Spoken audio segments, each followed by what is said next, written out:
현지 시각 지난 22일 이란의 수도 테헤란에 수많은 인파가 몰렸습니다. 바로 에브라임 라이시 대통령 등 헬기 사고 사망자들을 기리는 이란 추모객들입니다. 운구 행렬을 따르며 눈물을 흘리거나 관에 손을 뻗어 마지막 인사를 건네기도 합니다. 장례식은 이란 최고 지도자인 아야톨라 세이에드 알리 하메네이가 집전했습니다. وصلى على محمد وآله الطاهرين الله أكبر. 이스라엘과 전쟁 중인 하마스의 정치 지도자 이스마일 하니예와 레바논의 무장정파 헤즈볼라 2인자인 나임 카셈, 후티 반군 대변인인 모함메드 압돌살람 등 이란 대리 세력의 대표단들도 직접 조의를 표했습니다. 이란 정부는 라이시 대통령의 사망이 확인된 지난 20일부터 5일간 국가 애도 기간을 선포하고 대대적인 추모 분위기를 조성하고 있습니다. 그런데 이런 상황 속에 SNS에서는 라이시 대통령의 사망을 축하하는 정반대 분위기의 영상들이 올라오고 있습니다. 이란 국민들은 라이시 대통령의 사망 사고 원인인 헬리콥터를 가사로 한 노래를 부르는가 하면 축배를 들고 노래에 맞춰 춤을 추는 영상을 공유해 일부는 200만 회가 넘는 조회수를 기록하기도 했습니다. 지금도 이란은 행복하다라는 해시태그로 많은 글과 영상들이 게재되고 있고, 보다 못한 이란 사법부가 대통령의 사망을 축하하는 이들은 누구든지 기소될 수 있다고 경고까지 했는데, 이란 국민들이 이런 영상을 올리게 된 배경은 무엇일까요? 이 현상은 라이시 대통령의 화려한 이력 뒤에 늘 따라붙는 꼬리표, 테헤란의 도살자라는 별명과 깊은 관련이 있습니다. 반체제 인사들을 숙청하고 인권 탄압을 자행한 라이시 대통령에 대한 분노가 전국적인 추모 분위기 속에서도 표출되는 겁니다. 라이시 대통령은 20대 중반에 수도 테헤란을 관할하는 검찰청 차장 검사에 올랐고, 이후 검사장, 검찰총장을 거쳐 사법부 수장까지 출세 가도를 달려온 인물인데, 이 과정에서 반정부 인사들을 대대적으로 처형하는 등 탄압을 해온 것으로 알려져 있습니다. Hopefully, as soon as possible, we may free Iran from this religious dictatorship. 라이시 대통령은 이란, 이라크 전쟁이 끝난 이후 1988년 당시 반체제 인사들을 즉결 심판, 처형하는 데 깊이 관여했는데, 당시 한 법정에서만 5천여 명이 처형이 됐다는 추산이 나오기도 했습니다. He helped in the crackdown for opposition against Islamic Republic. So he has this infamous reputation of being very hardline when it comes to any sort of reform or any sort of protesting or demonstration and so on.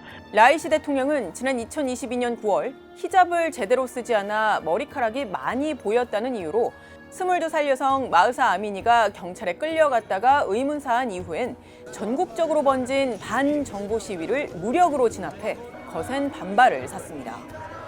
군에 총격을 지시해 시민 최소 551명이 숨지고 최소 2만 2천여 명, 인권단체 추산 약 6만 명이 구금된 걸로 파악됩니다.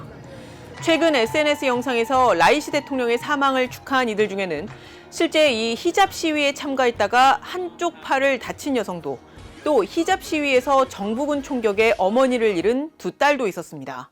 대부분의 젊은 여성이 주도하고 같은 또래의 남성들도 열심히 동조하는 시위였는데, 그 당시 대통령이었던 라이시가 강경하게 진압을 해라라고 얘기를 했었고, 인권 탄압의 이렇게 심볼이죠. 이란에서 인권개혁파 출신이 이제 대통령이 되거나 했을 때는 그렇게 심하게 단속을 하지 않았거든요. 미국을 비롯한 서방 국가들과 대화로 문제를 풀려고 했던 전임 대통령과는 달리 라이시 대통령은 서방과 대놓고 척을 진 강경파였습니다. 하마스와 헤즈볼라, 후티 등 자신들의 대리 세력인 이슬람 무장단체들을 적극 지원하면서 중동의 긴장 수위도 높여왔는데, 지난달엔 이스라엘이 시리아 내 자국 영사관을 공격해 혁명 수비대원들을 사살했다며 드론과 미사일 수백 발로 사상 처음 이스라엘 본토를 직접 공격하기도 했습니다. 사실 그의 사망이 국제사회의 큰 주목을 받는 건 그가 대통령이어서라기보다는 이란의 권력 서열 1위인 최고 지도자 하메네이의 유력한 후계자였기 때문이었습니다. 이란은 신정 일치 국가로서 최고 지도자가 서열 1위로 절대적인 권력을 행사합니다. 대통령이 임기 4년에 한 번 연임이 가능한 행정 수반인데 반해 이란의 최고 지도자는 종신직이자 정치, 종교를 아우르는 절대적인 권력자이기 때문에 국정에 막강한 영향을 미칩니다. 이란에선 6월 28일에 대통령 선거를 치를 예정인데 이 대선 후보 심사를 관장하는 조직인 헌법수호위원회마저 최고 지도자인 하메네이의 입김을 크게 받는 구조입니다. 그렇다 보니 대선 후보로 뽑힐 인물이 누가 되든지 간에 이란은 최고 지도자 하메네이의 강경한 대내외 정책 기조를 유지할 거란 전망이 나오고 있습니다. 지금 이란의 강경파들인 지배연합이 컨트롤하고 있는 이 헌법수호위원회에서 후보자들의 자격 심사를 하죠. 그래서 대부분 온건개혁파는 이 후보 심사 단계에서 다 떨어져요. 큰 사탄인 미국, 작은 사탄이 이스라엘을 괴롭히기 위해서, 특히 이스라엘을 지도에서 없애고 거기에 이슬람 국가를 건설하기 위해서는 그 주변에 있는 레바논의 헤즈볼라, 예멘의 후티 반군, 가자 지구의 하마스를 계속 지원하고 육성할 거다라는 정책은 변함이 없을 거예요. 이란은 특히 오는 11월 미 대선을 앞두고 자신들이 중동에서 얼마나 큰 영향력을 행사하는지를 보여주려 할 개연성이 크다는 분석이 제기됩니다. We actually will see even more problems in the Middle East in the coming few months.